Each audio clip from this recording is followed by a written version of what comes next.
शिव सनकादिक आदिक इंचित, शेष न पावत पार मेरे वाला जी, शेष न पावत पारे, शेष न पावत पारे।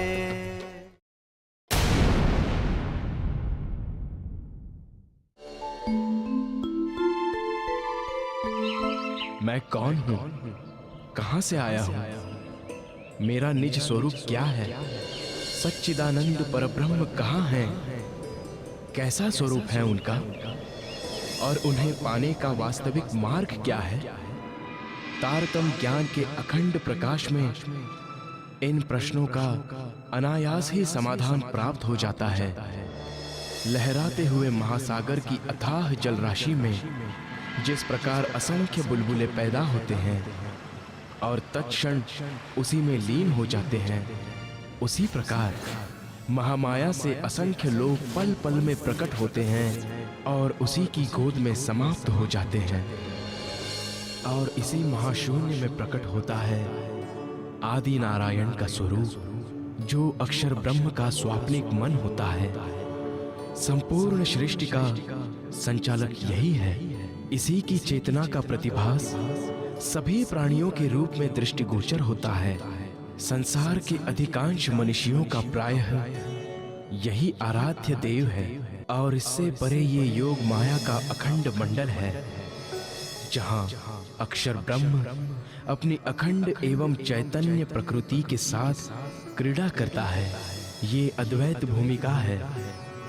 यहाँ के कण कण में चैतन्यता, अखंडता एवं ब्रह्म रूपता के दर्शन होते हैं। ये वेदों में चतुष्पाद विभूति के रूप में वर्णित हैं।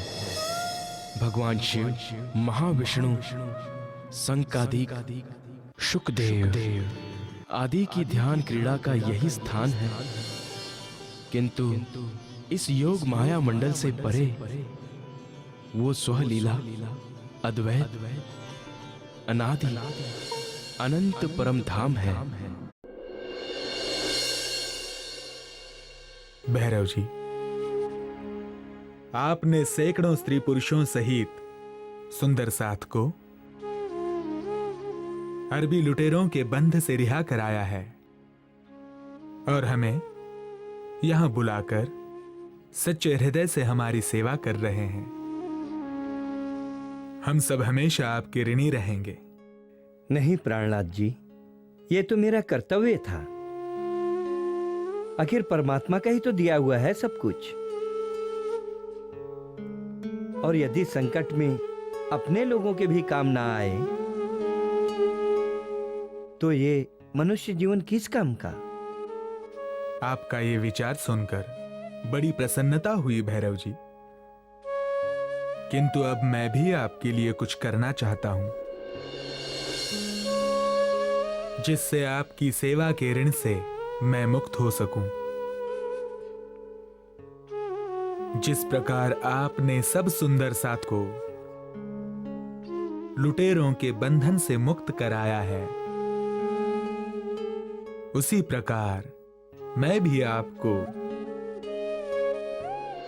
सांसारिक त्रिताप से बचाकर जन्म मरण के बंधन से मुक्त कराना चाहता हूं। ये तो आपकी महान कृपा है जो आप मेरा कल्याण करना चाहते हैं प्राणनाथ जी। किंतु भैरव जी,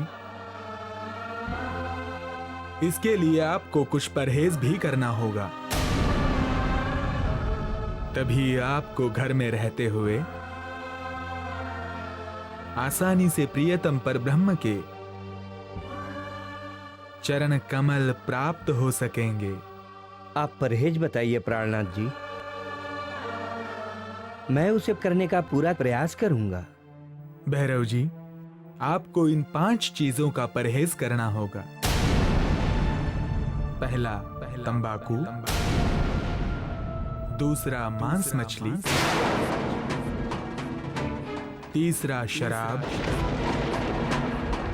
और हर प्रकार का नशा, चौथा परस्त्री गमन और 5वां चोरी करना, झूठ बोलना, इनके सेवन से मनुष्य अनेक अनेक पापों का भागी तो बनता ही है,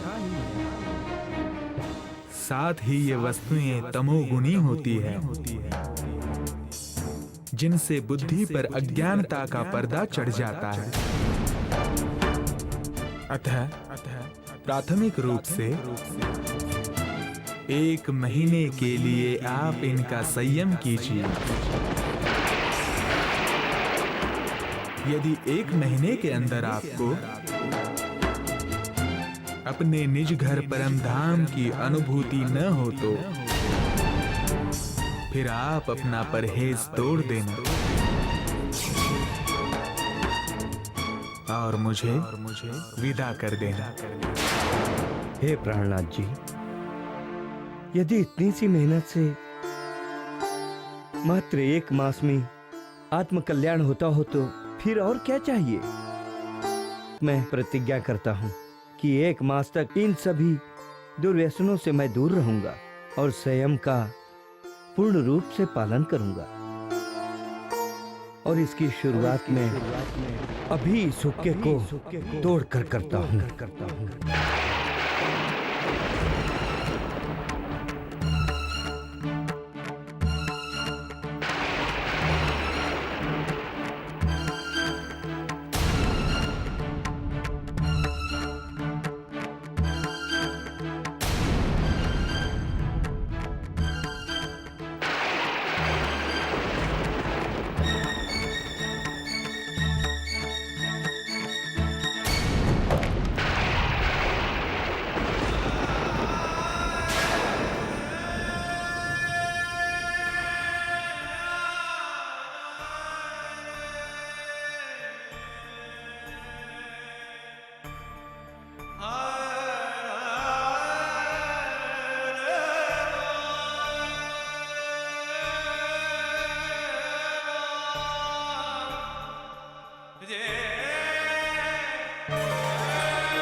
मछली में थोड़ा मसाला और डालो।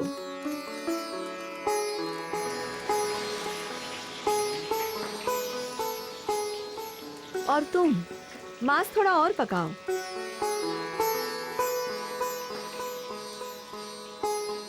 देखो कच्चा ना रह जाए। ठहरो भाग्यवान। हाँ? मैं आज से केवल शाकाहारी भोजन ही खाऊंगा। मेरे लिए मांस मछली मत बनाओ। लेकिन क्यों? ये भोजन तो आपको बहुत पसंद था। हाँ, लेकिन अब मैंने अपनी आत्म जागृति के लिए प्रतिज्ञा ली है कि मैं अब से शुद्ध शाकाहारी भोजन ही खाऊंगा। इसलिए मेहरबानी करके तुम आज से मेरे लिए शाकाहारी भोजन ही बनाओ, समझी?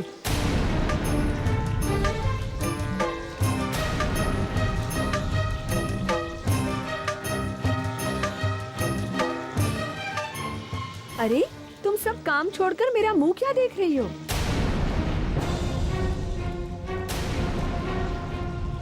तुम्हारे मालिक ने जोश में आकर ऐसा फरमान दे दिया है, लेकिन मैं जानती हूँ कि वे बिना मांस मछली के रह नहीं सकते। इसलिए तुम ये भोजन बनाओ। नहीं, लाओ मैं खुद ही बनाती हूँ। अब देखती हूँ जनाब कैसे नहीं खाते। 4 दिन साधुओं के साथ क्या रह लिए, खुद उनके जैसे बनने चले।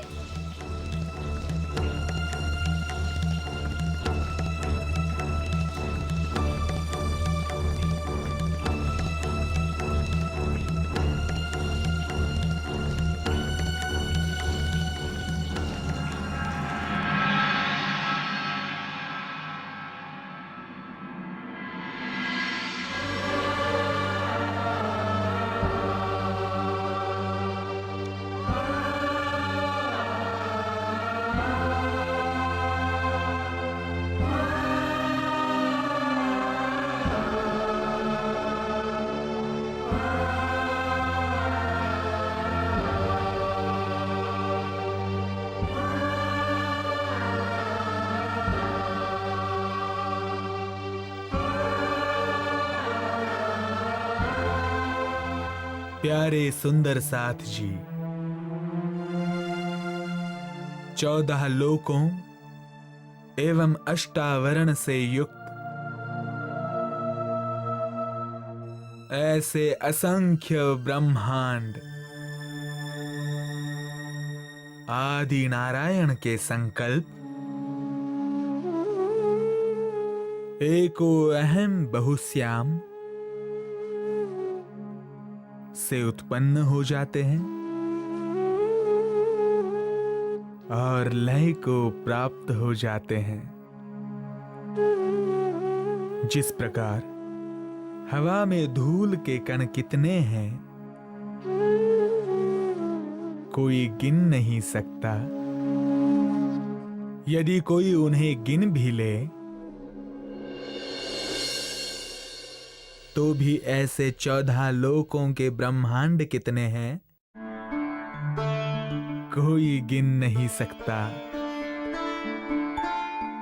उसी प्रकार उन ब्रह्मांडों में असंख्यो त्रिदेवा भी हैं।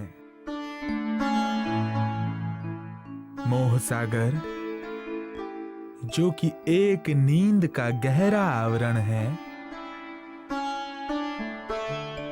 इसमें अक्षर ब्रह्म का मन आदि नारायण के रूप में प्रकट होता है। मोह सागर में शयन करने से इनका नाम नारायण होता है तथा सृष्टि के आदि पुरुष होने से इनके नाम के आगे आदि शब्द जुड़ जाता है। यही क्षर पुरुष हैं जो इस क्षर जगत के प्रधान देव हैं।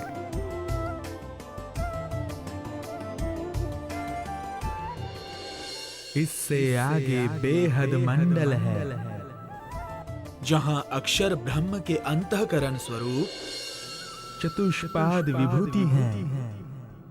अव्याकृत ब्रह्म अक्षर ब्रह्म के मन स्वरूप हैं जहां सुमंगला शक्ति का स्थान है।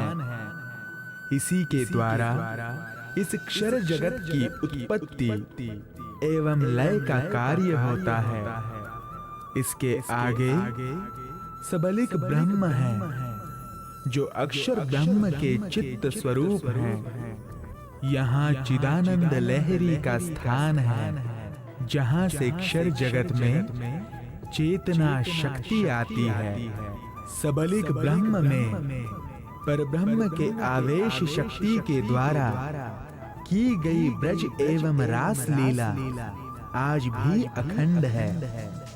इसके परे केवल ब्रह्म है जो अक्षर ब्रह्म के बुद्धि के स्वरूप हैं और इससे भी आगे सत्स्वरूप का स्थान है जो अक्षर ब्रह्म के अहम के स्वरूप हैं।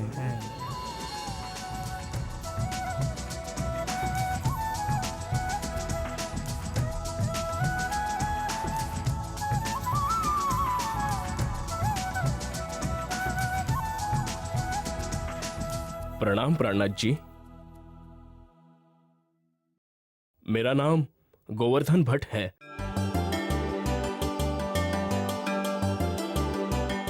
आज आपके मुखारविंद से ब्रह्म ज्ञान श्रवण कर मुझे सत्य की पहचान हो गई है।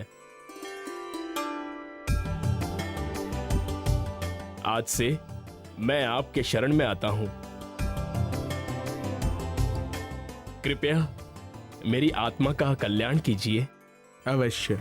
आज से आप भी उस आत्मा के प्रियतम अक्षरातीत श्री राज जी के शरण में हैं।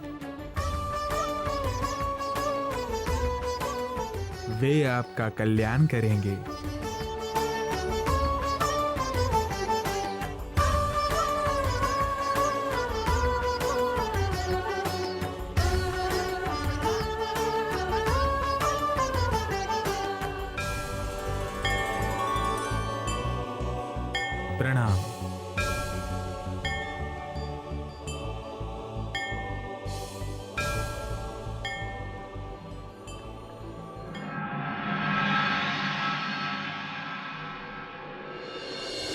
आज तुम सबने इस दावत के लिए मेरी बहुत मदद की है। ये सारे लजीज मांसाहार, ये स्वादिष्ट बछलियां, कई तरह की शराब,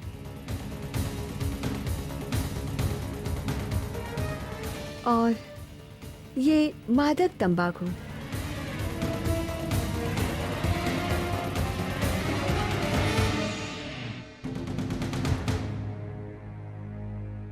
अब देखती हूँ कि तुम इन सब के बिना कैसे रहते हो।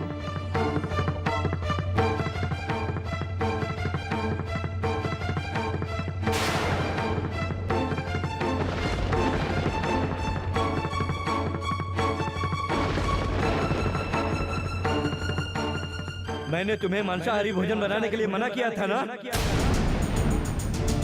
फिर तुमने ये भोजन बनाया।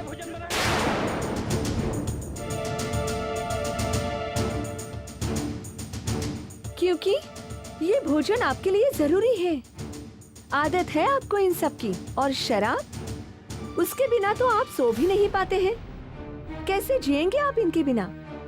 आपकी तबीयत ही खराब हो जाएगी। नहीं होगी मेरी तबीयत खराब। मनुष्य का दृढ़ निश्चय हो तो सारी बुरी आदतें छोड़ सकता है।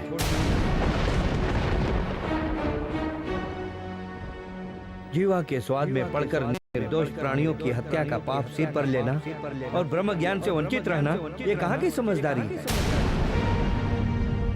इसलिए तुम ये भोजन यहाँ से ले जाओ और मेरे लिए शुद्ध शाकाहारी भोजन बनाओ। अन्यथा मैं हवेली में जाकर सुंदर साज जी के साथ भोजन कर लूंगा और वहीं रहने लगूंगा। मैं समझ गई। ये सब उस महाराज का किया धरा है। उसी ने आपको ये पट्टी पढ़ाई है जो आप अपना नियमित खाना छोड़कर घास फूस खाने की बात कर रहे हैं, जबकि आप जानते हैं कि शराब और मांस के बिना आप बीमार पड़ जाएंगे। लेकिन मैं आपको बीमार नहीं पड़ने दूंगी।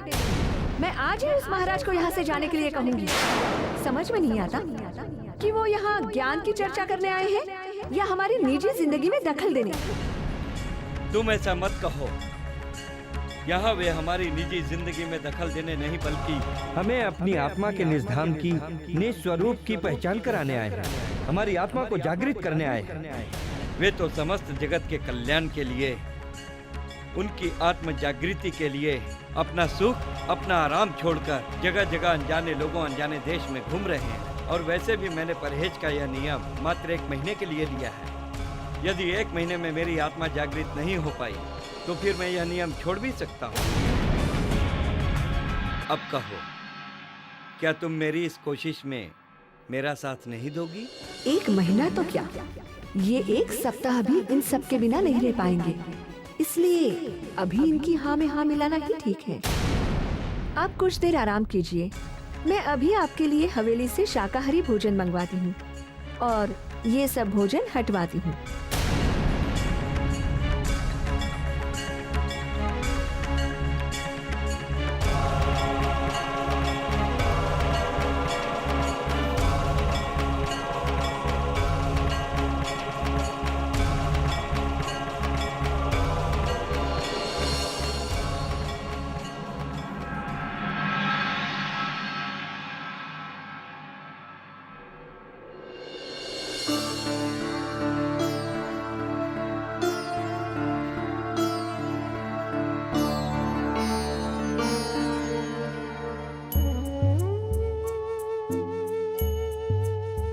प्रणाम।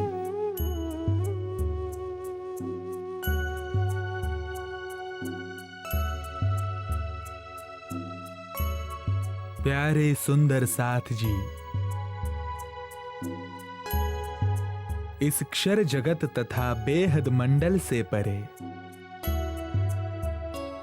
सच्चिदानंद परब्रह्म तथा उनकी आत्माओं का अनादि दिव्य परम धाम है, जहां सूर्य, चंद्रमा, विद्युत या अग्नि के प्रकाश पर निर्भरता नहीं है। बल्कि परब्रह्म के नूर से ही सारा धाम जगमगाता है और वहां के कण कण में सर्वत्र उसी एक परब्रह्म का स्वरूप विराजमान है। परम धाम में दिव्य रंग महल, यमुना जी, 7 घाट, हौज, कौसर आदि अनेकानेक आनंदमयी लीला स्थली हैं, जहां परब्रह्म अपनी आनंद अंग श्यामा जी एवं सखियों के साथ अनंत प्रेम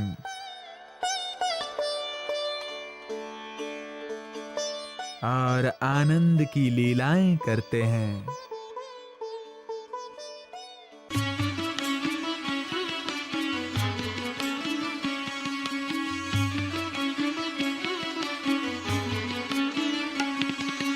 कहियत नहीं चल नहीं चलना सदा सुखदाई था।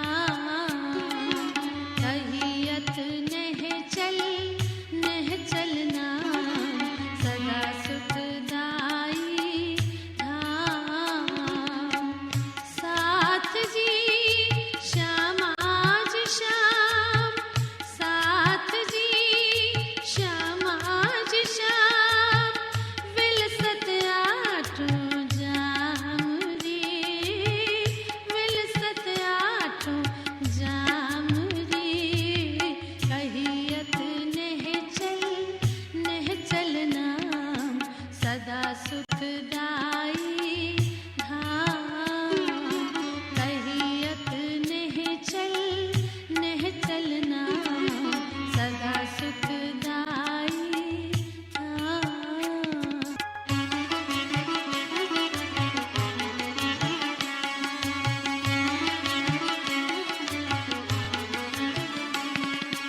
खेलते दिन जाए हंसना समय, प्रेम पिए पिए संग लाल, प्रेम पिए पिए संग लाल। खेलते दिन जाए हंसना समय, प्रेम पिए पिए संग लाल, प्रेम पिए पिए संग लाल। एक ठेक देतिया रति में गड़तिया, एक ठेक देतिया रति में गड़तिया। खेल होत होत कमाल, खेल होत होत कमाल। कहियत नहीं चल नहीं चलना सदा सुखदाई धाम। कहियत नहीं चल नहीं चलना सदा सुखदाई धाम।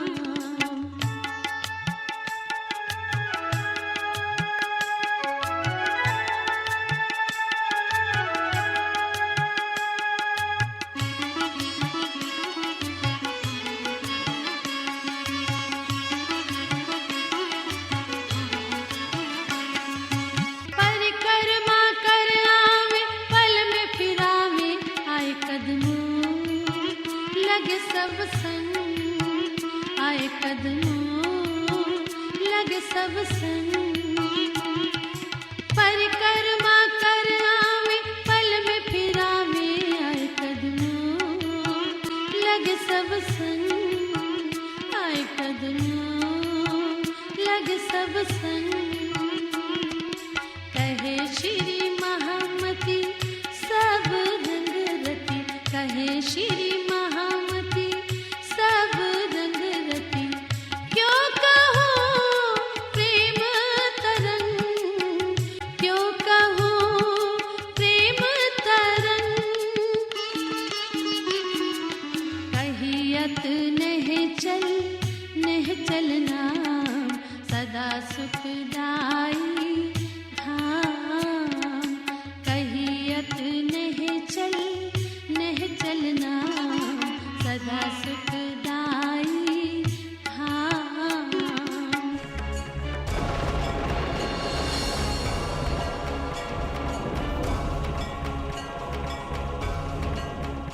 हे धामधनी, प्राणों के नाथ श्री जी साहेब,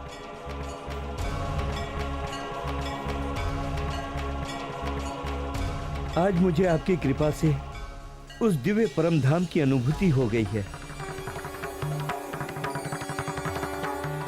आज मुझे समझ में आ गया है कि वे निषेधात्मक वस्तुएं आत्म जागृति में कितनी बाधक होती हैं।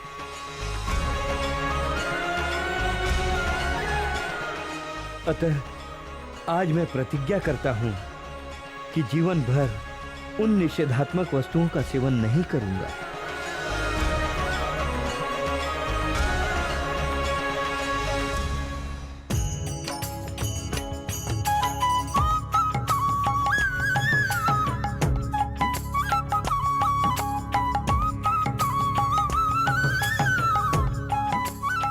प्रणाम।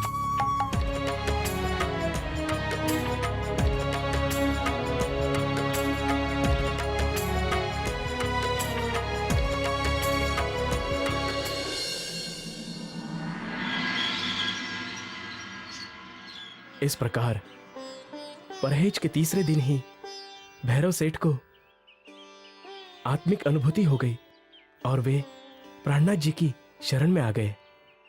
तब सारे नगर में इसी बात की चर्चा होने लगी। सब लोग उनके दर्शन करने और ज्ञान चर्चा सुनने आने लगे। वहां दिन रात सत्संग होता रहता था। सभी लोग उस निजानंद की अनुभूति कर उसमें मग्न रहने लगे। तेजबाई के साथ आने वाली सभी महिला सुंदर साथ दिन रात वहीं बैठी रहती थी, जिसके कारण उनके पति उनसे नाराज रहने लगे, क्योंकि सत्संग के कारण वे अपने गृह कार्यों में पूर्णतः ध्यान नहीं दे पाती थीं। इस बात से परेशान होकर उनके पति मिलकर भैरव सेठ के पास आते हैं। नमस्कार भैरव सेठ। नमस्कार। आप सब यहाँ एक साथ, क्या कोई विशेष बात है? हाँ भैरव सेठ, हम सब बहुत परेशान होकर आपसे बात करने आए हैं। आपने अपने घर में किस महात्मा को बुला रखा है? पता नहीं उन्होंने क्या जादू कर रखा है। हमारी पत्नियां घर का सारा काम काज छोड़कर दिन रात यहीं आकर बैठी रहती हैं और मना करने पर भी वो नहीं मानती हैं। हाँ भैरव सेठ, हमारी पत्नियां बिना खाना बनाए या फिर एक समय का भोजन बनाकर कथा में आ जाती हैं, जिससे हमें या तो भूखा रहना पड़ता है या फिर बासी भोजन ग्रहण करना पड़ता है। इसलिए हम आपसे कहने आए हैं कि आप अपने घर से कथा चर्चा बंद करवाइए, ताकि हमारे घर में सुख शांति हो। नहीं तो अच्छा नहीं होगा। देखो भाइयों, मैं सत्संग में किसी को बुलाने नहीं जाता हूँ। वे सभी अपने आत्मकल्याण के लिए यहाँ सत्संग में आती हैं। यदि आप लोगों को अपनी पत्नियों का यहाँ सत्संग में आना पसंद नहीं है तो आप उन्हें रोक सकते हो, किंतु चर्चा सत्संग बंद नहीं होगा। सभी धर्म प्रेमी भक्तजन यहाँ ब्रह्म ज्ञान श्रवण कर अपने आत्म कल्याण के लिए आते हैं, और उसमें आप लोग बाधा डालना चाहते हो। न स्वयं सत्संग में आते हो, ना ही अपनी पत्नियों को आने देना चाहते हो। यही कलयुग का प्रभाव है, जो सब लोग अपने अपने स्वार्थ में लगे हैं। अब आप लोग जा सकते हैं। नमस्कार।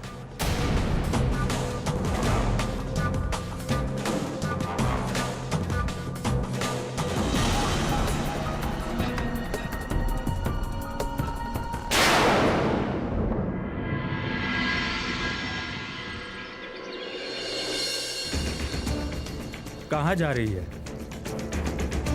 चुपचाप घर के कामकाज कर घूमने फिरने से कोई फायदा नहीं है।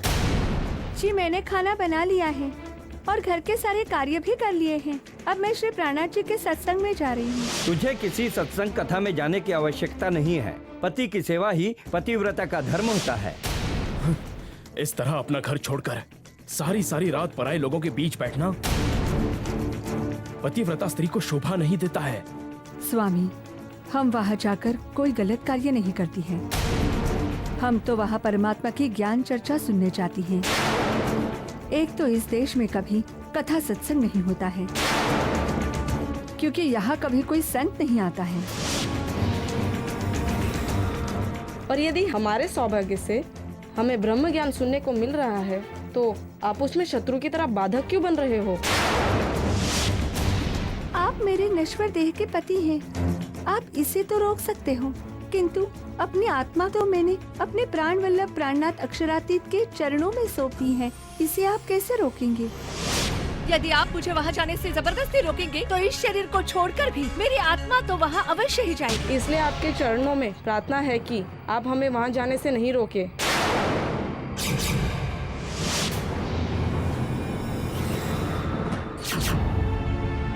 हद हो गई। मेरी पत्नी होकर भी मेरी बात नहीं सुन रही। यह सब उस तेजबाई की वजह से है। उसी के साथ ले जाती है, इसीलिए अब उसे ही जाकर बोलना होगा।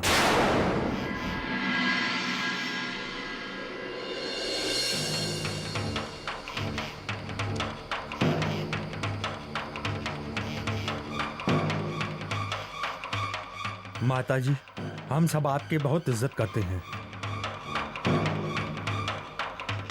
इसीलिए हम आपसे बहुत नम्र शब्दों में विनती करने आए हैं कि आप भैरव सेठ के यहाँ कथा सुनने ना जाया करें। आप सब मुझे सत्संग में जाने से मना कर रहे हैं। मेरी वृद्धावस्था आपको दिखाई नहीं देती? यदि इस उम्र में भी मैं सत्संग करने नहीं जाऊंगी तो कब जाऊंगी? माताजी,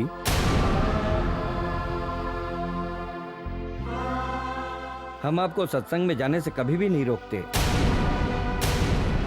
किंतु क्या करें, आपके साथ साथ हमारे घर की स्त्रियां भी घर का सारा कामकाज छोड़कर वहां चली जाती हैं, जिससे हमें बहुत तकलीफ होती है।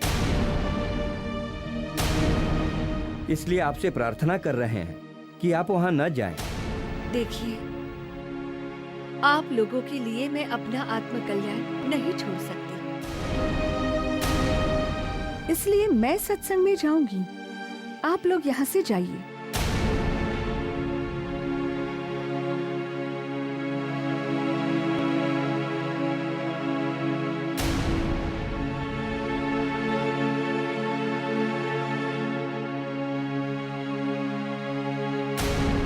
इस प्रकार अब्बासी बंदर में भैरव सेठ के घर पर बहुत संख्या में लोग आकर ब्रह्मज्ञान श्रवण करने लगे, पर ब्रह्म के किशोर युगल स्वरूप का ध्यान करने लगे।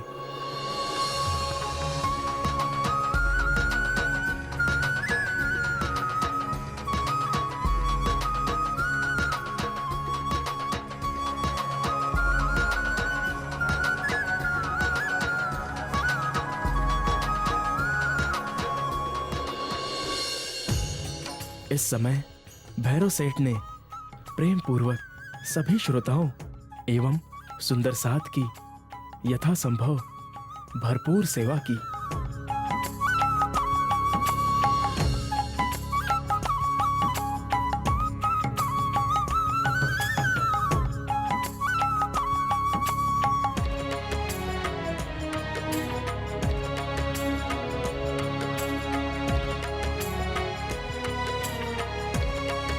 और एक दिन जब प्राणनाथ जी ने वहां से जाने की बात की। प्रणाम।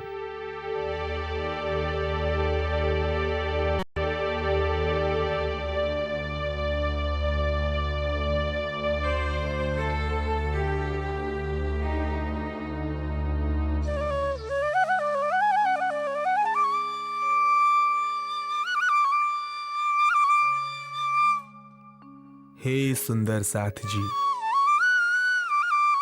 हमें भारत से अरब आए हुए बहुत समय बीत गया है।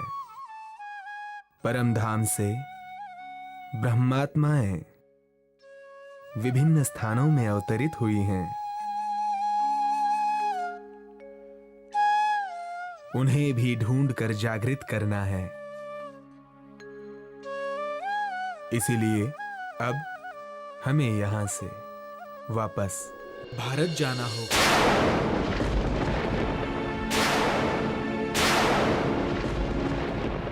हे धामधनी, प्राणों के नाथ श्री जी साहब, आपने ही तो हमें निस्धर व निस्वरूप की पहचान कराई है।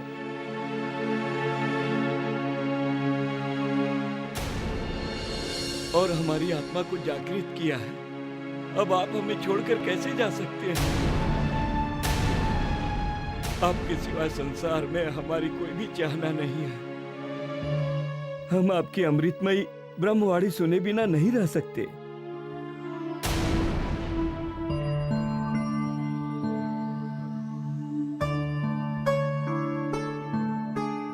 इस तरह सुंदर साथ को रोते बिलखते छोड़कर जाना उचित नहीं है।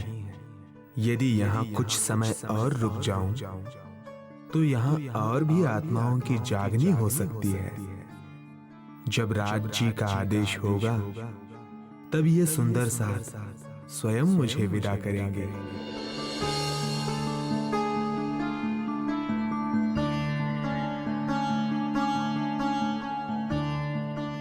ठीक है सुंदर साथ जी, हम आपकी भावनाओं को देखते हुए यहां कुछ दिन और रुक जाते हैं।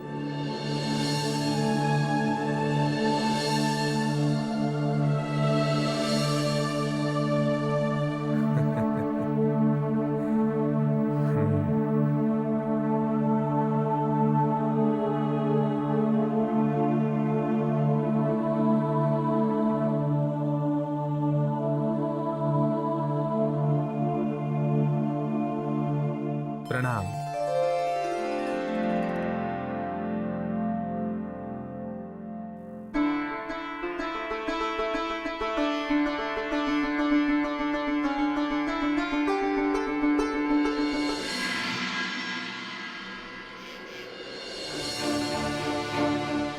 मैं सच कह रहा हूं भैरव सेठ, यहाँ नया हाकिम आने वाला है। बहुत जालिम है और हिंदुओं के प्रति कठोर नीति वाला है।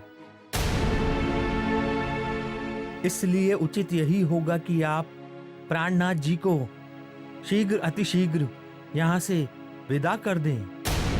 क्या यह संभव नहीं है कि उसकी नियुक्ति यहाँ रुकवा दी जाए? नहीं, उसकी नियुक्ति बादशाह ने की है। इसलिए अब कुछ नहीं किया जा सकता।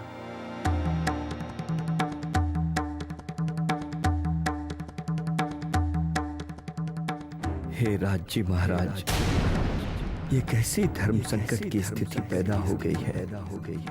अब मैं क्या करूं? प्राणनाथ जी को रहने के लिए भी नहीं कह सकता और जाने के लिए भी नहीं कह सकता, किंतु कुछ तो करना होगा। सोच क्या रहे हो भैरव सेठ? समय कम है। इस विषय में आपको शीघ्र ही निर्णय लेना होगा। हाँ, मैं वही सोच रहा था। अब तुम जाओ, मैं कुछ करता हूं।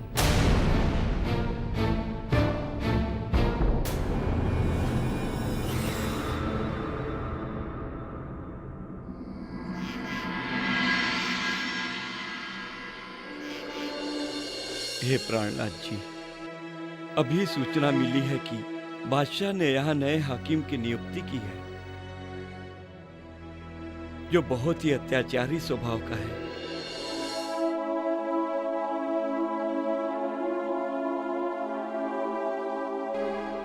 इसलिए बहुत दुखी हृदय से मजबूर होकर ये कहना पड़ रहा है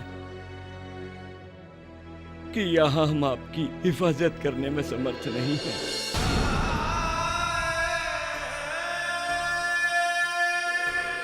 इसलिए कृपया आप यहाँ से हिंदुस्तान के लिए प्रस्थान करें।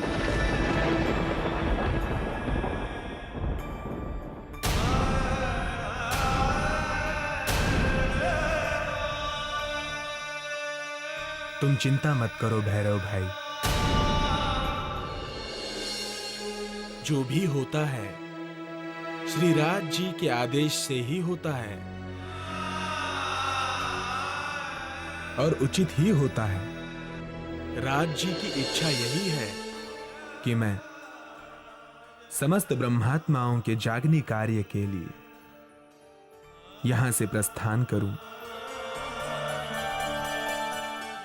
इसलिए आप हमारे जाने की व्यवस्था करें, हम तुरंत ही यहां से प्रस्थान करेंगे।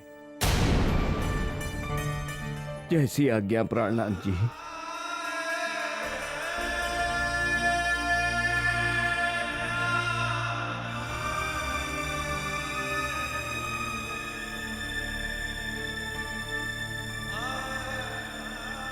प्रणाम।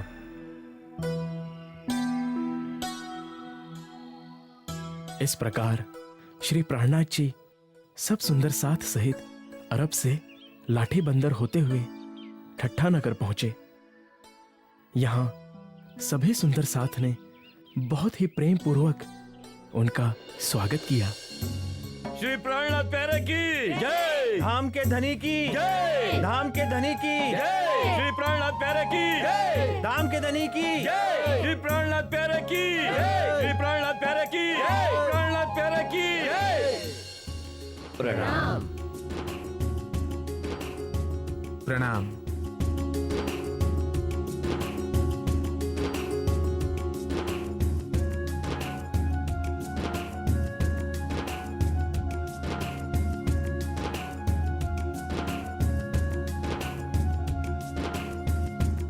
श्री प्राणनाथ प्यारे की जय। धाम के धनी की जय। श्री प्राणनाथ प्यारे की जय।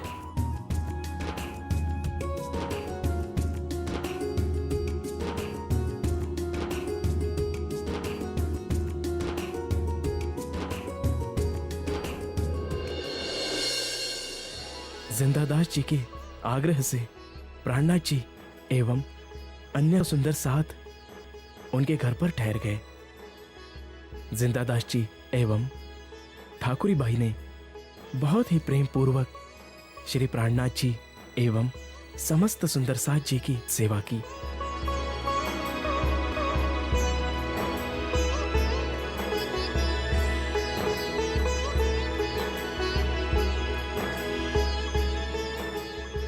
उनके घर पर ब्रह्मज्ञान चर्चा होने लगी, जिसके द्वारा पास के मटहरी गांव के बहुत से लोगों की आत्म जागृति हुई।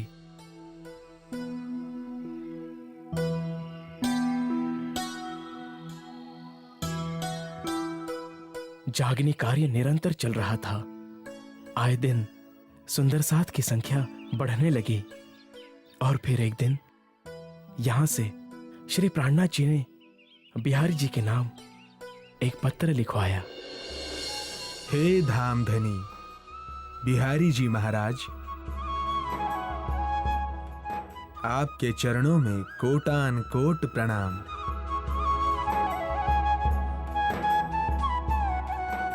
आगे समाचार ये है कि श्री राज जी की अपार कृपा से ठट्ठा नगर, मस्कट एवं अब्बासी बंदर में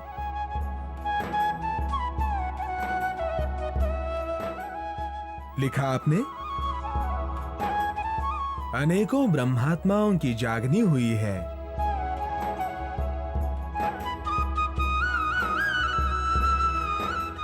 एवं अरबी लुटेरों के बंध में पड़े सभी सुंदर साथ भी आजाद होकर मेरे साथ ठट्ठा नगर आ गए हैं।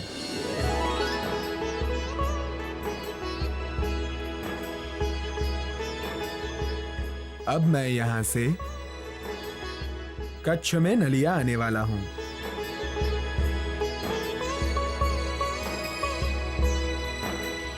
और आपसे शीघ्र अतिशीघ्र मिलना चाहता हूं।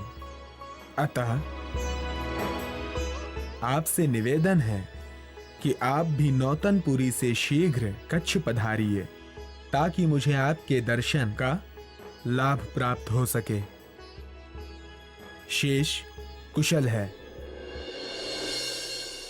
आपका मिहिरराज। प्रणाम।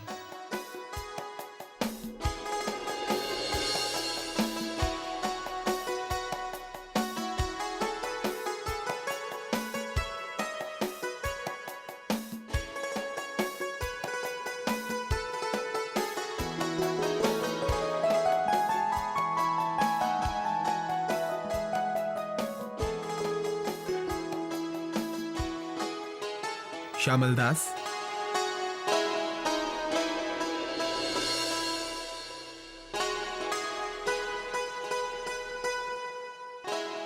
आप ये पत्र लेकर बिहारी जी महाराज को देने के लिए शीघ्र ही नौतनपुरी के लिए प्रस्थान कीजिए। जैसी आज्ञा श्री जी साहिब जी। प्रणाम। प्रणाम।